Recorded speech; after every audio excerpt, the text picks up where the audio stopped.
Ah, where'd they all go? All the summers and the winters, all the snow. I'll tell you what, this is big country out here. And I never done no wrong out here like others. I didn't hurt no wild broncos. I didn't damage no land so that the rainfall washed all the soil away and there was nothing but rock. I didn't take anybody's money in an unfair way, but there was a lot of outlaws and con artists that did. This was dirty, tough, bad country if you wanted to be that kind of person. But you could be a good man out here too. You could be a better man out here in them days than you can these days, because there was more bad men that could get away with bad stuff. And the bad men make the good men better. And I'm one of the good ones. I'm one of the last good ones to remember. Why did I live so long? I tell you what, I have seen the yellow flowers every springtime since before Abraham Lincoln was president. And that whole time, I was rolling west. I knew they were going to have a civil war, and it wasn't going to be my business because I was going to come out here in the West. I just felt the call of the West. And I'll tell you what, I was just a 10-year-old kid. I walked alongside my ma and pa. We got to where you got to get across the Mississippi-Missouri complex. And that's a big river. And we had our wagon. And we had all the money we made from selling the farm back east. That was all we had. What was in that wagon? The money we got from the family farm that we had farmed for 4 generations. And we had the Missouri River to get across. And there was folks that had boats that could carry 15 ton. And they would load your wagons and they would take you across. And you'd never know when that water was going to be high and wild, and it sometimes would break them boats up and everything would be lost. You didn't know if you were going to live or die, second to second. From the time you were a 10-year-old kid walking west to this time right here where it's all tamed and settled. And I lived through all of that. I lived through all of that, and here it is now. And it's still pretty now. It's winter time, and there ain't no flowers. And it's going to be a hard winter. And all the city folk that got here after the pioneers had done what they done, they hate the winter. They got to stay inside and watch their TVs. And after a while, there's nothing special to watch. And they're bored and they're hungry and they got stuff to eat and they eat. And they don't like each other's company, but they got to get along. Because they got married and they wanted to be married, but they didn't want to be together forever.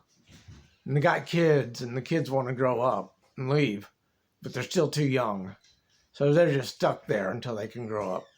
And that's how the city folks spend the winter and look forward to the spring.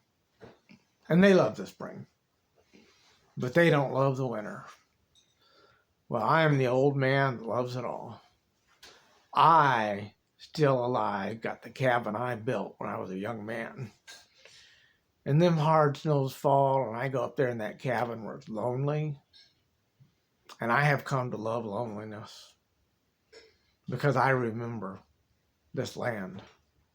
And I remember where a man could live or die based upon whether or not he was just lucky enough to have a friend by his side when there were 20 bad guys wanting to take something.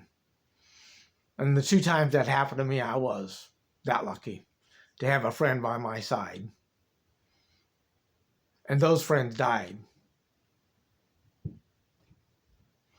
Them 2 friends died young, fighting for me.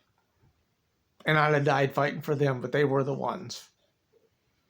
And when the bad guys were done, there were a dozen dead bad guys that were just going to fucking rot in the sun. and there was one good man that was going to get buried. And all you could do was bury him and pile up some rocks.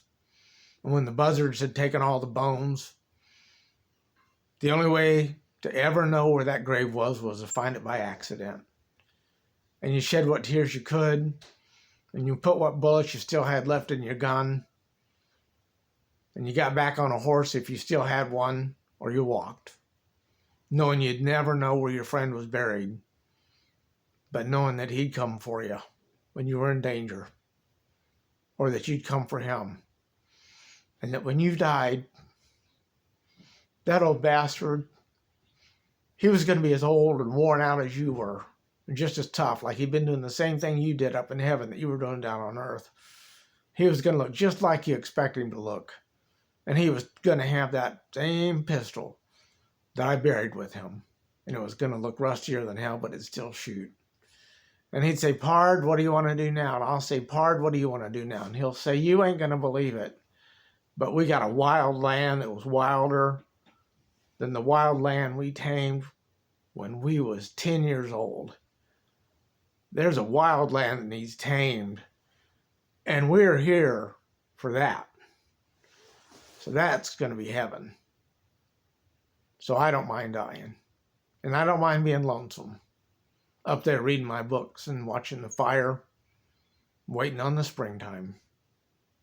And every once in a while, I'll leave a window open, and a poor little bird will get scared, and she'll fly in.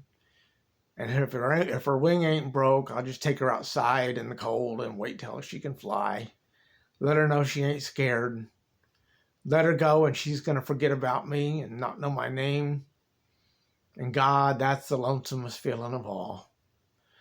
That feeling right there is when you wish you had a lover, a wife, a family, that you wasn't sitting in that cabin alone.